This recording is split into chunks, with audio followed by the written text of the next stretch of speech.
तो हम लोग का चैप्टर 15.2 चल रहा था, एक्सरसाइज पार्ट 4 है और क्वेश्चन नंबर 17 से शुरू होगा, यानी कि 16 तक फिनिश्ड है। तो सबसे पहला काम कुछ फॉर्मूला का रिवीजन कर लेते हैं हम लोग, कुछ फॉर्मूला को जान लेते जो फॉर्मूला हम लोग सीखे थे अभी तक। ठीक है, जैसे हम लोग पढ़े थे 3 ट्राइंगल के बारे में। एक ट्राइंगल था जो था इक्विलेटरल, एक था जो आइसोसेलस और एक था जो स्केलियन ट्राइंगल। ठीक है, इक्विलेटरल ट्राइंगल का एरिया का फॉर्मूला मुझे कौन बताएगा? इक्विलेटरल ट्राइंगल का एरिया का फॉर्मूला एनीवन बोल सकता है, बोलो। इक्विलेटरल ट्राइंगल का एरिया का फॉर्मूला बोलो। साइड का वो जो एरिया का फॉर्मूला तुम बताए बाबू, अगर तुम्हारे पास बेस और हाइट गिवन है तब तुम लगाएगी, साइड पे वो चीज नहीं लगेगा। ठीक है, इसका हाइट का फॉर्मूला कौन बताएगा? इसका हाइट का फॉर्मूला √3/2 इंटू साइड। सिंपल बात, सिंपल बात, यही फॉर्मूला होता है। एक आइसोसेलेस ट्रायंगल और स्केलियन ट्रायंगल के लिए हम सिमिलर एक ही फॉर्मूला यूज करने बोले थे। क्या फॉर्मूला था? √S इंटू, और बोले थे कि S का मतलब क्या होता है? इसका निकालने का फॉर्मूला क्या होता है? पेरीमीटर निकालो और पेरीमीटर को आधा कर दो, बाई 2 कर दो। ये मेन 3 फॉर्मूला पड़े थे, इसी को लेकर आगे चल रहे थे हम लोग। ठीक है, तो क्वेश्चन नंबर 17 हम लोग शुरू करते हैं, देखते हैं क्या क्या काम आता है इसमें। Question number 17 this one. Question में क्या बोल रहा है, ध्यान से पढ़ो। बोल रहा है the area of an equilateral triangle, the area of an equilateral triangle. एक कैसा ट्राइंगल है? Equilateral triangle. इक्विलेटरल ट्राइंगल किसको बोलते हैं? जिसका तीनों साइड इक्वल है। And the area of a square, square किसको बोलते हैं? इसको हम लोग पढ़ेंगे, समझेंगे, जब 15.1 करेंगे समझेंगे। अभी के लिए समझ लो, स्क्वायर बचपन से थोड़ा बहुत पढ़ा ही होगा। स्क्वायर का मतलब वो जिसका चारों साइड इक्वल हो। स्क्वायर का मतलब वो एक तो क्वाड्रिलेटरल है, यानी कि 4 साइड होगा, और चारों साइड क्या होगा? इक्वल। यानी कि एक ट्राइंगल दे दिया जिसका तीनों साइड इक्वल है, एक क्वाड्रिलेटरल दे दिया जिसका चारों साइड इक्वल है। ये मत समझना जो इसका साइड है वही इसका साइड है, अलग अलग हो सकता है। हो सकता है ये 3 है तो तीनों इसका 3 होगा, ये 4 है तो इसका चारों 4 होगा, बट इसका 4 साइड इक्वल होगा, इसका 3 साइड इक्वल होगा। और इन द रेशियो ऑफ 3:2, यानी कि इन दोनों का एरिया का रेशियो कितना दे दिया है? 3:2। एरिया का रेशियो दे दिया, एरिया नहीं दिया, वो एरिया का रेशियो दे दिया है। क्वेश्चन बोला है कि अगर डायगोनल का लेंथ, एक स्क्वायर का डायगोनल, डायगोनल का मतलब क्या होता है? कोई भी क्वाड्रिलेटरल हो उसका डायगोनल का मतलब ये होता है, क्वाड्रिलेटरल का डायगोनल का मतलब ये होता है कि इसका अपोजिट वर्टिसेस जो होगा उस अपोजिट वर्टिसेस को जोड़ दो, उस अपोजिट वर्टिसेस को सिंपली जोड़ दो, उसको डायगोनल बन जाएगा। तो इसका डायगोनल का वैल्यू दे दिया है 60 सेंटीमीटर। और याद रखना, एक स्क्वायर का डायगोनल जो होता है, एक स्क्वायर का डायगोनल जो होता है वो होता है a√2, यानी कि सिंपली √2 इंटू साइड। ये डायगोनल का, स्क्वायर का एक डायगोनल का फॉर्मूला होता है। कैसे आया, क्या है, ये हम लोग चैप्टर 51 में समझेंगे, जब उसका फॉर्मूला बताएंगे तब। बस याद रख लो कि स्क्वायर का डायगोनल का फॉर्मूला भी क्या होता है? √2 इंटू साइड। तो ये स्क्वायर का डायगोनल दे दिया, बोला है कि बताओ ये जो इसका है, इसका ट्राइंगल का पेरीमीटर क्या होगा? इस ट्राइंगल का पेरीमीटर। अब पेरीमीटर निकालना है, तो पेरीमीटर का मतलब क्या होता है? सम ऑफ साइड, साइड को जोड़ दो। अगर साइड पता रहा तब ना जोड़ेंगे हम लोग, तो साइड पहले पता करना होगा। चलो पता करते हैं फॉर्मूला से।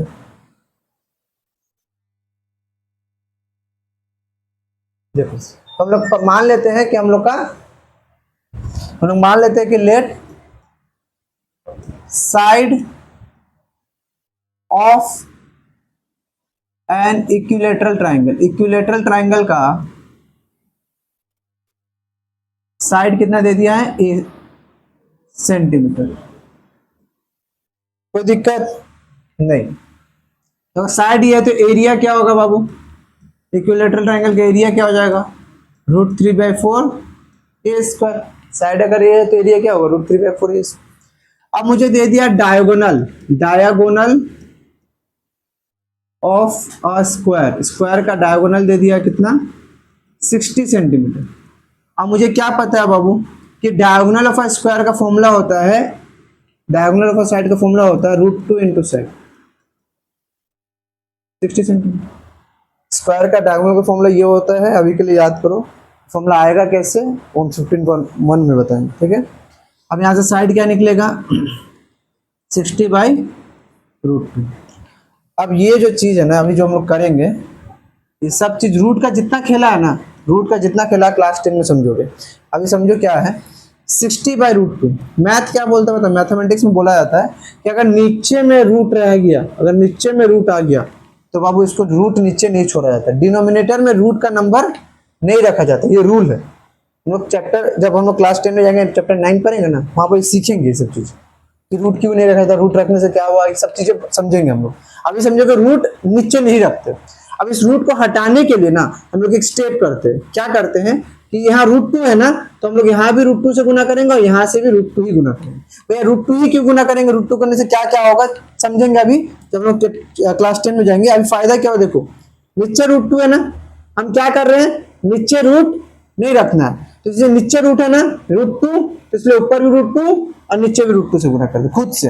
अब होगा क्या, देखो 60 × √2, 60 √2 और √2 × √2 कितना होगा, √2 × √2 क्या होगा, 2 होगा। हम बताए थे कल ही कि बाबू रूट में अगर सेम नंबर मल्टीप्लाई हो रहा है तो चुपचाप वो नंबर को बाहर निकाल के लिख दो। जैसे √3 × √3, √5 × √5, √7 × √7, तो √2 × √2 2, तो 2 से कट गया कितने बार, 30। देखो अब नीचे रूट रहा, रूट ऊपर आ गया ना, बस ये रूट को ऊपर करने का ही मेथड है। बस ये चीज तुमको भी ध्यान रखना है। √2 है ना, इधर भी √2 से कर दो, इधर भी √2 से कर दो। √5 रहता इधर भी √5 से करते, इधर भी √5 से। √11 रहता तो ऊपर भी √11, नीचे भी √11। अब आ गया 60√2/√2 कट गया तो आंसर आ गया 30√2 सेंटीमीटर। ये क्या निकला, इसका साइड निकला। मुझे रेशियो किसका दिया हुआ है बाबू, एरिया का। तो अगर साइड दे दिया तो एरिया कैसे निकालेंगे स्क्वायर का, तो स्क्वायर का एरिया का फॉर्मूला होता है, क्या होता है किसी को याद है, एरिया ऑफ स्क्वायर। मतलब क्लास 8 में भी थोड़ा बहुत था इसके बारे में। एक स्क्वायर का एरिया होता है साइड का स्क्वायर, जो साइड है उसका स्क्वायर निकाल दो बस। तो 30√2 का स्क्वायर। देख कर कुछ नहीं रहे, तुमको बस फॉर्मूला याद नहीं हो रहा, तुम कंफ्यूज हो जाएगा साइड स्क्वायर आया कहाँ से। अभी याद करने के लिए सिर्फ फॉर्मूला याद कर ले, साइड स्क्वायर होता है, कैसे साइड स्क्वायर होता है, कहाँ है, कैसा क्या होता है, ये सब चीज अब चैप्टर 15.1 बताएंगे, सारा एक्सप्लेन करेंगे, ठीक है। 30 का स्क्वायर क्या होता है, 900। √2 का स्क्वायर 2, कैसे किया देख, 30√2 है ना, इसका स्क्वायर है बाबू। ये स्क्वायर जो है ना वो इसका भी है वो इसका भी है, किसी एक का नहीं हो सकता हूँ, ठीक है, किसी एक का नहीं हो, दोनों का हो सकता है, ठीक है, ठीक है। कोई जमीन नहीं है कि किसी एक का होगा, बड़ा भाई का होगा, छोटा भाई का नहीं होगा, सबका होगा, ठीक है। ये स्क्वायर है, ये इसके पास जाएगा, इसके पास भी जाएगा। तो 30 का स्क्वायर क्या होगा, तो 30 का स्क्वायर निकालेंगे तो 30 × 30 करेंगे, और 30 × 30 करेंगे तो क्या आएगा, √2 का स्क्वायर क्या होगा, √2 × √2 करेंगे, और √2 × √2 क्या होता है, बस ये 902 लिख दिए, यानी कि क्या 1800।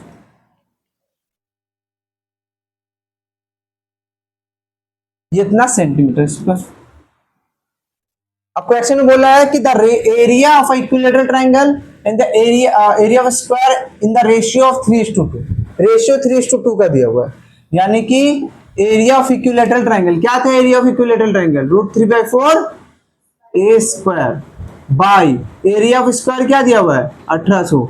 और इसका रेशियो देखो तो बुक में क्या है, 3:2 है कि √3:2 है, आई थिंक √3:2 होगा, यहाँ पर गलती लिखे हुए, आई थिंक रूट होगा यहाँ पर।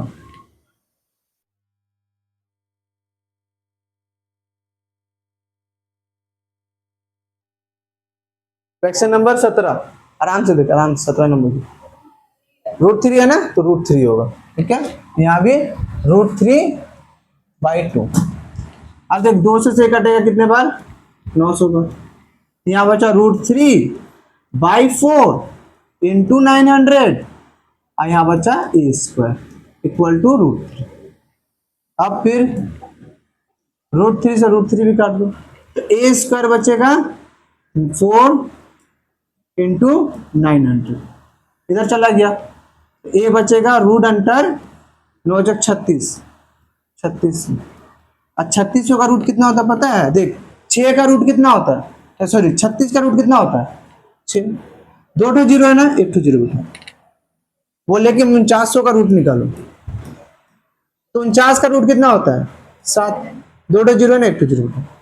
हम बोले बाबू 6400 का रूट कितना होता है, तो 64 का रूट कितना होता है 8, 2 ठो जीरो तो 1 ठो जीरो, खत्म। तो ये हो गया 60 सेंटीमीटर, क्या हो गया इसका साइड। अब मुझे पेरीमीटर निकालना है, तो पेरीमीटर क्या होगा 3 इंटू साइड। इक्विलेटरल ट्राइंगल है ना, ये 60, तो ये भी 60 और ये भी 60, तो पेरीमीटर क्या होगा 60 प्लस 60 प्लस 60, 60 प्लस 60 प्लस 60 कितना होगा 3 इंटू 60, यानी कि 180 मीटर, खत्म। ये निकालने बोला, जल्दी से इसको जेरोक्स कर लो। तो चल नेक्स्ट समझा क्वेश्चन है, नेक्स्ट पढ़ेगा। स्टेटमेंट पढ़ दो भाई, स्टेटमेंट सबको स्टेटमेंट पढ़ो। क्या है, length of hypotenuse and perimeter of a right angle triangle. एक राइट एंगल ट्राइंगल है, एक राइट एंगल ट्राइंगल है। इस राइट एंगल ट्राइंगल में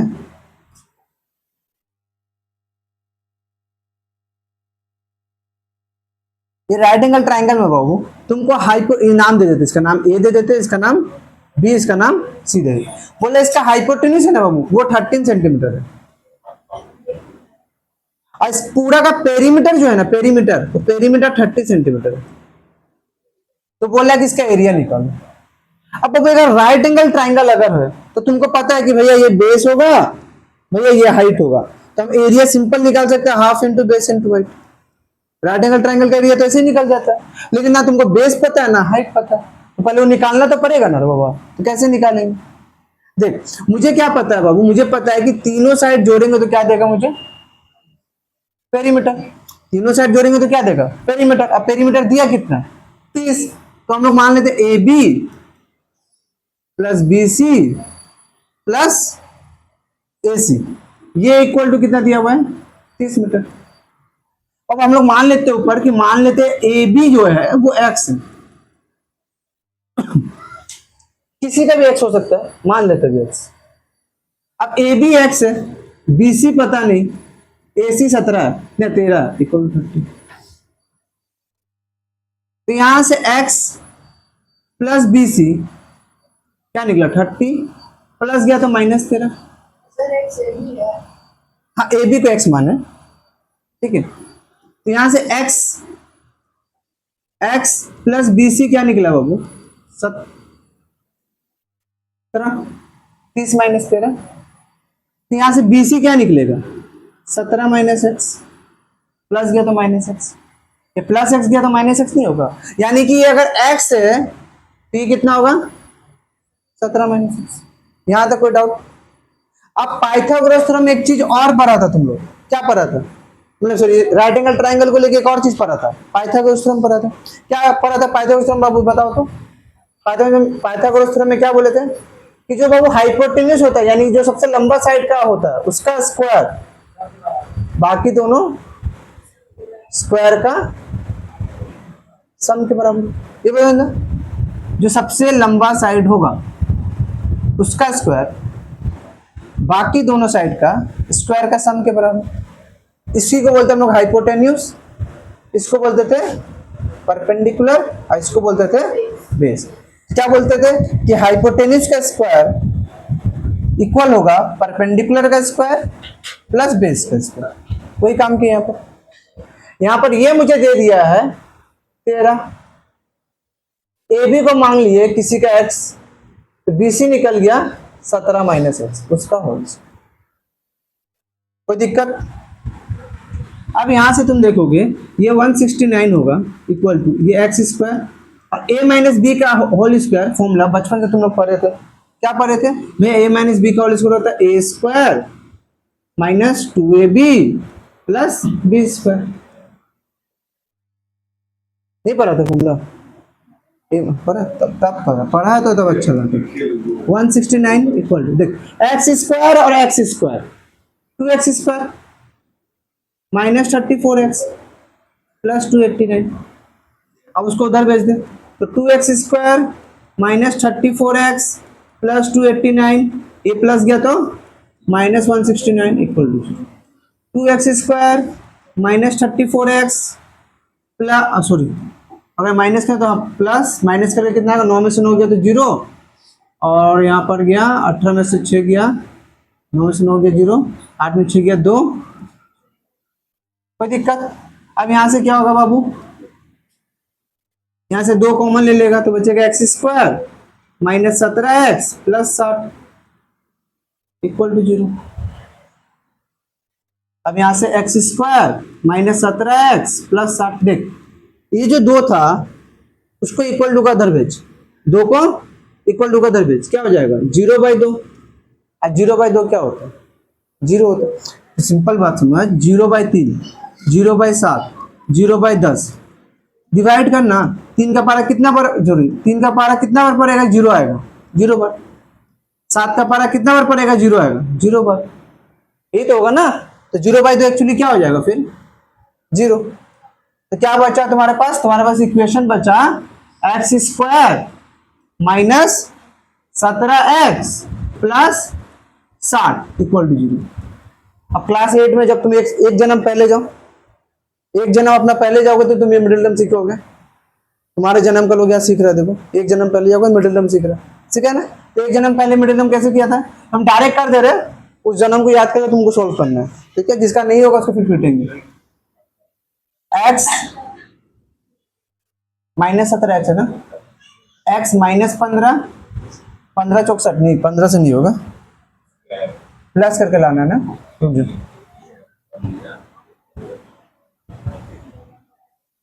प्लस करके लाना है कि माइनस करके, ये किया 289, 2x² माइनस किया तो 20, 15 8 120, नहीं 60 है, 60, 15 चौक 60, 12 हाँ बचेगा x -12 और x -5। तो इधर x -12 x -5 0, तो इधर x -12 को 0 कर दो, x इक्वल टू 12 हो जाएगा पहला, और x -5 इक्वल टू 0 कर दो, तो x इक्वल टू 5।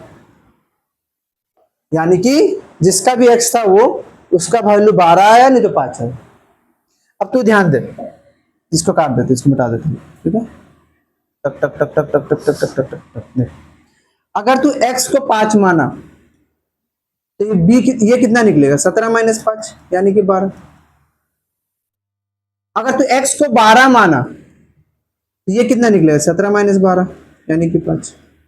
कुछ भी मान, तो इसको 5 मानेगा तो ये 12 निकलेगा, इसको 12 मानेगा तो ये 5 निकलेगा, कोई दिक्कत नहीं। हम किसी को कुछ मान लेते हैं, मुझे जो निकल गया तो हम लोग मान लेते हैं ये x इक्वल टू 5 है, ये कितना निकल गया, 12 निकल गया। अब एरिया निकल जाएगा, एरिया का फॉर्मूला क्या पढ़े हैं, हाफ इंटू बेस कितना है 12, हाइट कितना है 5, कट गया 6 बार, 2 छक 30 सेंटीमीटर स्क्वायर। फिर से बता रहे, ध्यान दो, वैसे सम्स में हाइपोटेन्यूज दे दिया था और इसका पेरीमीटर दे दिया था, तुमसे एरिया मांग रहा है। हम लोग मान लेते हैं इसका एक साइड ए बी को किसी एक इंसान का x मान लिया, तो x मतलब ये A B plus B C plus A C, ये तीनों को अगर जोड़ेंगे तो पेरीमीटर आएगा जो 30 दे दिया। ए बी का जगह हम लोग क्या मान लिए x, बी सी हम लोग को पता नहीं, ए सी 13 दे दिया, तो x प्लस बी सी कितना निकला, प्लस गया तो माइनस, तो x plus B c minus करके कितना हुआ 17, तो बी सी कितना होगा, प्लस x था ना, उधर भेज दिया तो -x। अब एक चीज और पढ़े थे, क्योंकि ये राइट एंगल ट्राइंगल है तो हम लोग पाइथागोरस थ्योरम लगा सकते हैं कि सबसे लॉन्गेस्ट साइड यानी कि हाइपोटेन्यूज का स्क्वायर बाकी दोनों का स्क्वायर का सम के बराबर। जहाँ AC का वैल्यू 13 था, AB को x माने थे और BC को 17 - x, यहाँ पर देखो निकल गया था। तो 13 का स्क्वायर 169 x स्क्वायर, और ये a - b का होल स्क्वायर में, तो ये x स्क्वायर और ये x स्क्वायर, कितना x square 2x square, -34 plus 20। अब ये प्लस 169 को वहां भेज दिए तो माइनस हो गया, तो 2x स्क्वायर -34x, इसको माइनस करके कितना आएगा, इन दोनों से 2 कॉमन ले लिए, 2 को उधर भेज दिए। और फिर इसका पिछला जन्म का कुछ एक मैथ किए हैं तुम लोग का, वो क्या था, मिडिल टर्म कर दिया, x 12 x 5 निकल गया। अब ये 5 तो ये 12, ये 12 तो ये 5, कुछ भी ले ले तू, फिर हाफ इंटू बेस डिवाइड कर देना, एरिया आ जाएगा। लंबा सम से, लेकिन जो चीज किया हुआ है वो चीज पहले भी किया हुआ है, तो ज्यादा टफ नहीं होगा, लंबा होगा, लेंदी है, लेंदी हम भी मानते हैं, लेंदी है सम्स।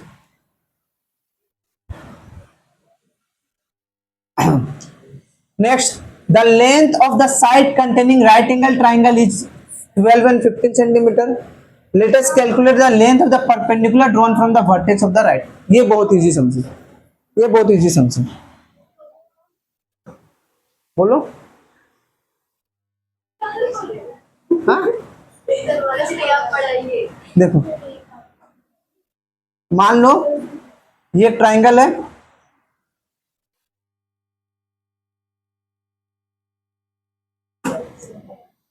ठीक है। देख राइट एंगल ट्राइंगल में मुझे बोला, देख the length of the sides containing right angle, जो राइट एंगल कंटेन कर रहा है वो है 12 सेंटीमीटर और 5 सेंटीमीटर।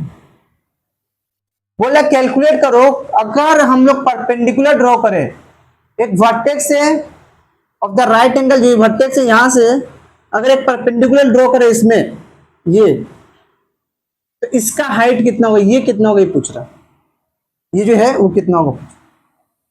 एक राइट एंगल ट्राइंगल का मुझे ये और ये दे दिया है, बेस और हाइट दे दिया है, मुझे बोल रहा है कि बाबू इसका हाइपोटेन्यूज में अगर यहां से वर्टेक्स अगर एक परपेंडिकुलर ड्रॉ करे तो इसका हाइट कितना होगा। तो अगर परपेंडिकुलर ड्रॉ करे यानी कि हाइट है, मुझे हाइट h निकालना है, तो पहले इस ट्राइंगल का एरिया बस निकाल के दिखा दो। मुझे बस बेस है, मेरे पास हाइट है, मुझे इसका एरिया निकाल के बता, पहले एरिया निकाल, बस बेस और हाइट। शान देखो देखो, अब तो इसका एरिया सबको निकाला होगा, half into base into height, half into sorry काटेगा 6 बार में तो कितना आएगा बाबू, इधर 30 सेंटीमीटर स्क्वायर। अब बात ध्यान दो, मुझे इसका लेंथ पता है, इसका लेंथ पता है, नहीं पता ना। अब एक चीज दे पहले समझ, मान लिया ट्राइंगल है, ठीक है, मान ले कि ये हम यहां से एक हाइट इस पे खींचे सीधा, तो ये बेस हो गया और ये इस पे हाइट हो गया, ये बेस हो गया और ये इस पे हाइट हो गया। लेट्स ये 10 है और ये 5 है, तो इसका एरिया निकालेंगे तो क्या करेंगे, half into base into height, cut के 5 बार में 25 सेंटीमीटर स्क्वायर। मेरा बात समझो, अब मान ले हम इसको बेस मान रहे और इस पर एक हाइट ड्रॉ कर दे रहे, इसको बेस मान रहे और इस पर हाइट ड्रॉ कर दे रहे, तो अब इसके लिए क्या होगा, मान लो ये ABC अगर, तो इसके लिए बेस हो गया और ये हम वो नहीं करके हम बोले इसको बेस मान रहे, इसको हाइट ड्रॉ कर दे रहे। कुछ भी करे, क्या ये ट्राइंगल का एरिया बदल रहा है, ट्राइंगल का साइज बढ़ गया क्या, किसी को बेस और हाइट माने तो इसको बेस मानो इसको हाइट पकड़ो, इसको बेस मानो इसको हाइट पकड़ो, या इसको बेस मानो, किसी को भी बेस और हाइट पकड़ो, ट्राइंगल का एरिया जैसा था वैसे ही रहना, एरिया चेंज होगा नहीं। तो मान लो अगर हम इसको अब बेस मान लेते हैं, ये बेस है और ये हाइट है, तो एरिया तो वही रहने वाला जो निकाली तुम लोग 30 सेंटीमीटर, यही तो नहीं रहेगा, एरिया चेंज होगा नहीं होगा। तो पहले हम लोग ये मान लो ये ABC ट्राइंगल है, तो हाइपोटेन्यूज पहले निकाल लेते हैं, क्या पढ़े, हाइपोटेन्यूज का square perpendicular square plus perpendicular कितना है, बेस कितना है, तो हाइपोटेन्यूज कितना निकलेगा 144 प्लस 25 रूट अंडर, यानी कि कितना निकल गया।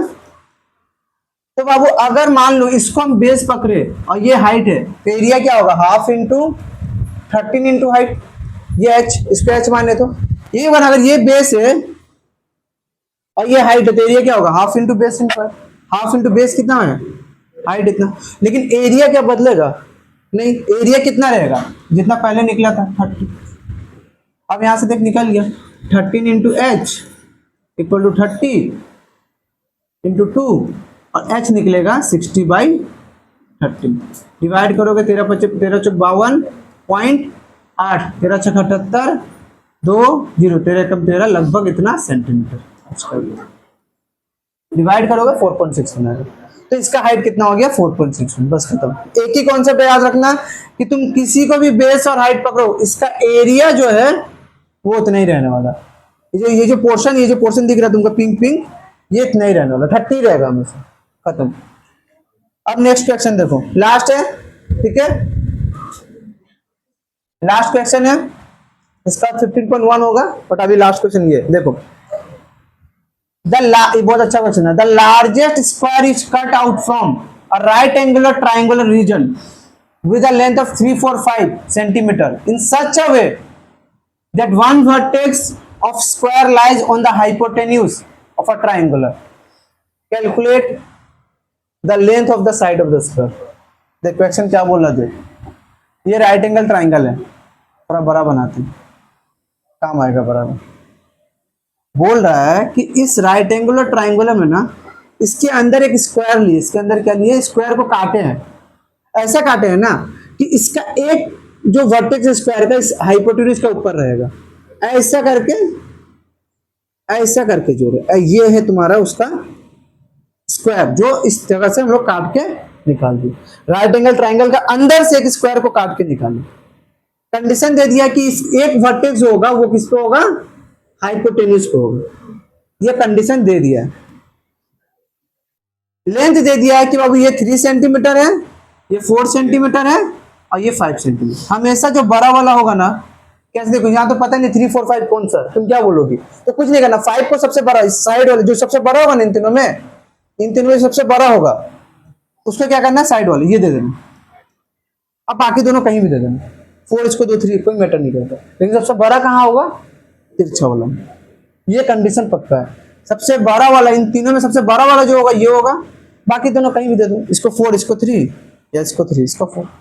अब मुझे इसका साइड निकालना, बोलो, अब इसका साइड निकालना, मुझे इस स्क्वायर का साइड निकालना। कैसे निकलेगा बाबू, कोई आइडिया, इस स्क्वायर का साइड कैसे निकलेगा? मुझे बस ये 3 4 5 दे दिया, इस ट्राइंगल का, बड़ा ट्राइंगल का एरिया निकल जाएगा। कैसे, half into base into height. Base पता है कितना, हाइट पता है, हाफ इंटू 4 इंटू 3 निकल जाएगा एरिया। चलो मुझे लेकिन निकालना है इसका साइड निकालना, इस स्क्वायर का साइड, ये कैसे निकलेगा? हम लोग मान लेते हैं कि स्क्वायर का साइड x है, और स्क्वायर है तो यानी कि चारों तरफ क्या होगा, x होगा। ये x है तो चारों तरफ x होगा। अब ध्यान दें, ये टोटल कितना है, ये टोटल कितना है, 4, ये तो 4 है साइड। यहां से यहां का लेंथ कितना दे दिया है, x, हम लोग माने, ये बचा हुआ कितना होगा बताओ तो, ये टोटल 4 है, इसमें से इतना x है तो ये कितना होगा, 4 माइनस x नहीं होगा। समझ मेरा बात समझ, यहां से यहां तक 10 सेंटीमीटर है और यहां तक 4 सेंटीमीटर है, तो बचा हुआ कितना होगा, अरे टोटल ये 10 है, यहां तक 4 है, तो ये बचा हुआ कितना होगा, 6 नहीं होगा। ये तो कॉमन सेंस है, टोटल अगर 10 है, यहां से 4 दे दे तो ये बचाओ तो क्या होगा, 10 माइनस 4 6 होगा। तो अगर ये पूरा 4 है और ये x है तो ये क्या होगा, 4 माइनस x नहीं होगा। ये पूरा 3 है, ये x है तो ये 3 माइनस x नहीं होगा। कोई दिक्कत? अब मेरा बात ध्यान दे, इस टोटल ट्राइंगल का एरिया क्या होगा, एरिया ऑफ ABC, ABC का एरिया क्या होगा, बोलेंगे half into base into height. Half into base कितना है 4, हाइट कितना है 3, कट गया 2 बार, 3 दूना 6 सेंटीमीटर।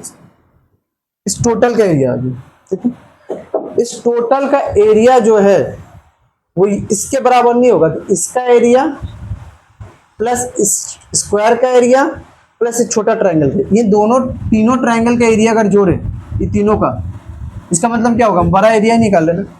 इसको अगर हम 4 भाग में बांट दें,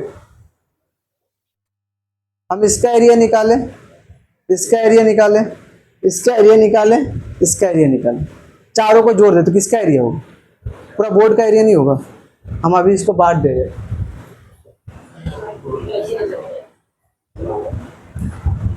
पूरा बांट दी। बताओ, इस बोर्ड का एरिया निकालना है।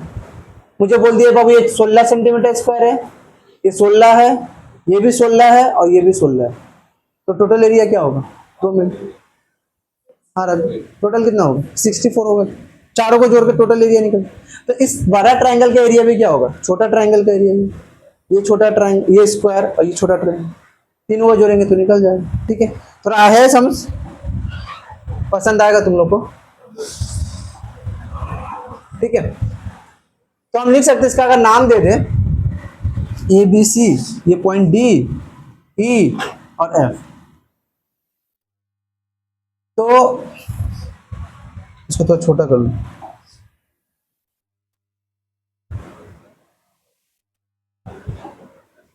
एरिया ऑफ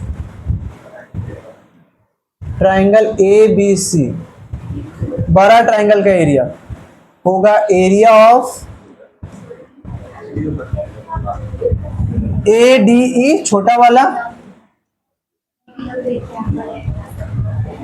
स्क्वायर का area, A B C D है ना, B D E F, B D E F, B D E F plus area of triangle E F सी।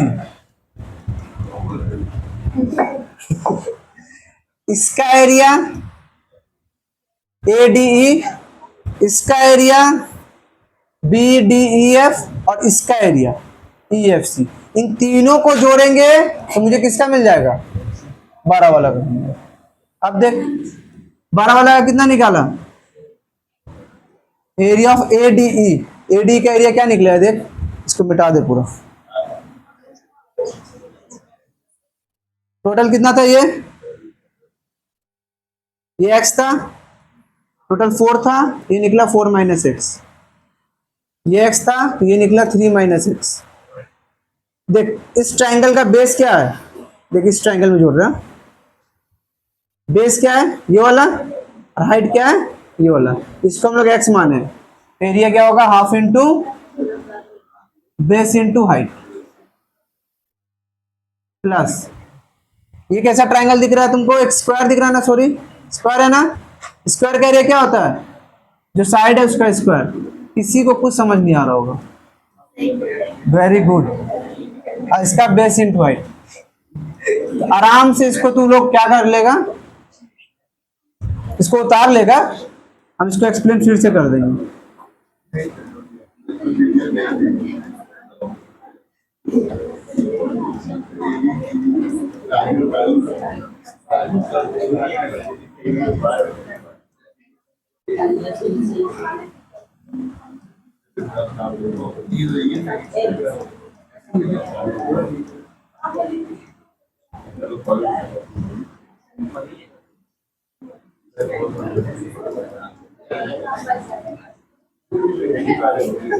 शांत शांत शांत शांत रह, कम से कम शांत रह।